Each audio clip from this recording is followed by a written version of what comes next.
Ibu, saudara-saudara sebangsa setanah air, pagi tadi saya telah memimpin rapat terbatas secara virtual tentang Undang-Undang Cipta Kerja bersama jajaran pemerintah dan para gubernur.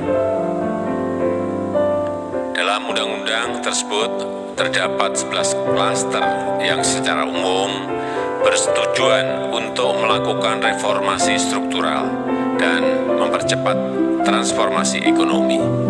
Adapun klaster tersebut adalah urusan penyederhanaan perizinan, urusan persyaratan investasi, urusan ketenagakerjaan, urusan pengadaan lahan, urusan kemudahan berusaha, urusan dukungan riset dan inovasi, urusan administrasi pemerintahan, urusan pengenaan sanksi, urusan kemudahan pemberdayaan dan perlindungan UMKM, urusan investasi dan proyek pemerintah, serta urusan kawasan ekonomi. Dalam rapat terbatas tersebut, saya tegaskan mengapa kita membutuhkan Undang-Undang Cipta Kerja. Pertama, setiap tahun ada sekitar 2,9 juta penduduk usia kerja baru, anak muda yang masuk ke pasar kerja, sehingga kebutuhan atas lapangan kerja baru sangat-sangat mendesak. Apalagi di tengah pandemi, terdapat kurang lebih 6,9 juta pengangguran dan 3,5 juta pekerja terdampak pandemi COVID-19. Dan sebanyak 87% dari total penduduk bekerja memiliki tingkat pendidikan setingkat SMA ke bawah, di mana 39% berpendidikan sekolah dasar, sehingga perlu mendorong penciptaan lapangan kerja baru, khususnya di sektor padat karya. Jadi, Undang-Undang Cipta Kerja bertujuan untuk menyediakan lapangan kerja sebanyak-banyaknya bagi para pencari kerja serta para pengangguran. Kedua, dengan Undang-Undang Cipta Kerja akan memudahkan masyarakat, khususnya usaha mikro kecil, untuk membuka usaha baru. Regulasi yang tumpang tindih dan prosedur yang rumit dipangkas.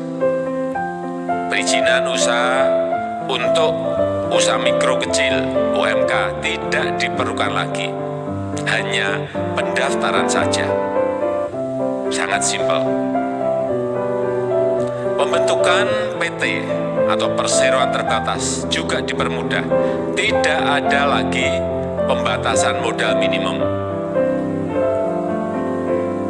Pembentukan koperasi juga dipermudah, jumlahnya hanya 9 orang saja. Koperasi sudah bisa dibentuk.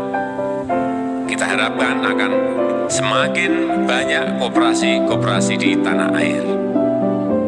UMK, usaha mikro kecil yang bergerak di sektor makanan dan minuman, sertifikasi halalnya dibiayai pemerintah, artinya gratis.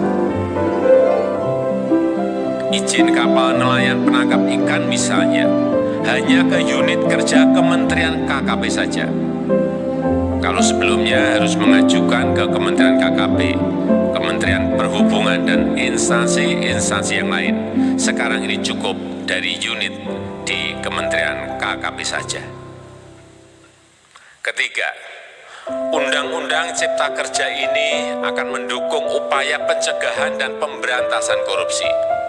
Ini jelas karena dengan menyederhanakan, dengan memotong, dengan mengintegrasikan ke dalam sistem perizinan secara elektronik, maka pungutan liar, pungli dapat dihilangkan.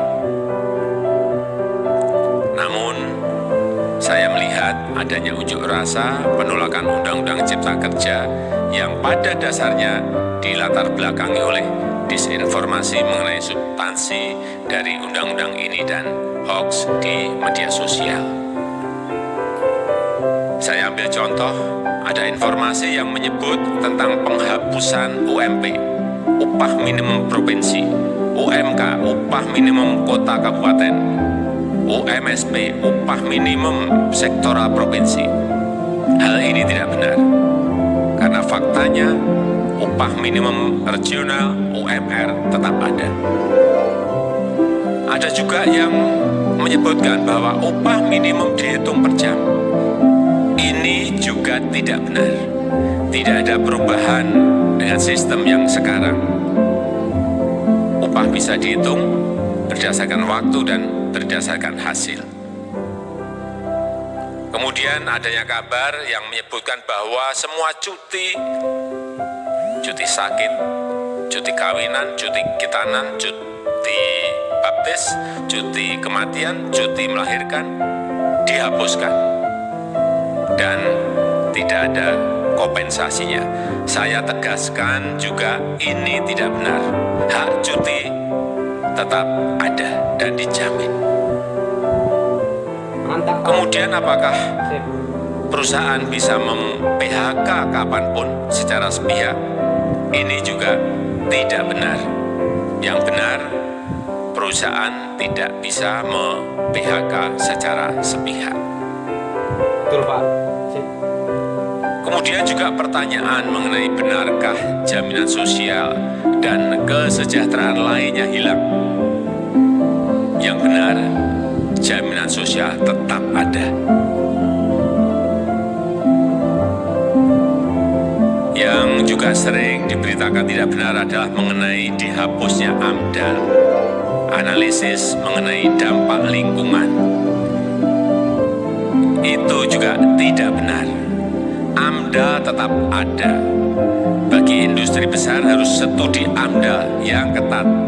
Tetapi bagi UMKM lebih ditekankan pada pendampingan dan pengawasan. Ada juga berita mengenai Undang-Undang Cipta Kerja ini mendorong komersialisasi pendidikan. Ini juga tidak benar. Karena yang diatur hanyalah pendidikan formal di kawasan ekonomi khusus di KEK. Sedangkan perizinan pendidikan tidak diatur di dalam Undang-Undang Cipta Kerja ini. Apalagi perizinan untuk pendidikan di pondok pesantren. Itu tidak diatur sama sekali dalam Undang-Undang Cipta Kerja ini. Dan aturannya yang selama ini ada tetap berlaku. Kemudian diberitakan bahwa keberadaan bank tanah. Bank tanah ini diperlukan untuk menjamin kepentingan umum, kepentingan sosial, kepentingan pembangunan nasional, pemerataan ekonomi dan konsolidasi lahan serta reforma agraria. Ini sangat penting untuk menjamin akses masyarakat terhadap kepemilikan tanah, kepemilikan lahan, dan kita selama ini tidak memiliki bank tanah. Saya tegaskan juga bahwa Undang-Undang Cipta Kerja ini tidak melakukan resentralisasi kewenangan dari pemerintah daerah ke pemerintah pusat. Tidak ada. Perizinan berusaha dan pengawasannya tetap dilakukan oleh pemerintah daerah sesuai dengan NSPK, norma, standar, prosedur, dan kriteria yang ditetapkan pemerintah pusat. Ini agar dapat tercipta standar pelayanan yang baik di seluruh daerah, dan penetapan NSPK ini dapat nanti akan diatur di dalam PP atau peraturan pemerintah. Selain itu, kewenangan perizinan untuk non-perizinan berusaha tetap ada di Pemda, sehingga tidak ada perubahan.